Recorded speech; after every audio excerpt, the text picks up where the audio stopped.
Security forces का डेरा इस्माइल खान में intelligence base operation. भारतीय स्पॉन्सर्ड 22 खारजी दहशतगर्द जहन्नुम हासिल कर दिए गए। सिक्योरिटी फोर्सेस ने खारजी दहशतगर्दों के ठिकाने को मौसर अंदाज में निशाना बनाया।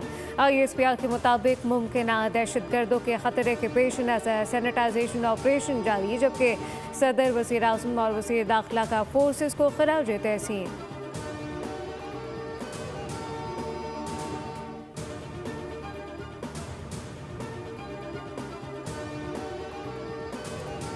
ट्राई सीरीज के आखिरी लीग मैच में सनसनीखेज मुकाबला। श्रीलंका ने पाकिस्तान को 6 रन से शिकस्त दे दी, जिसके साथ ही श्रीलंका को फाइनल में एंट्री मिल गई।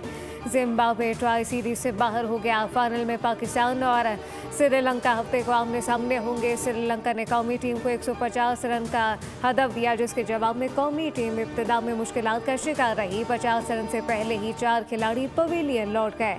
साहिबजादा फरहान 9 जबकि साइम अयूब 27 रन बना सके।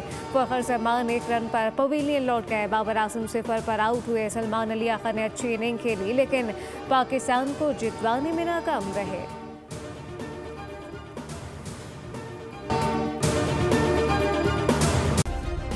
सब्सक्राइब करें और बेल दबाएं ताकि कोई खबर रह न जाए।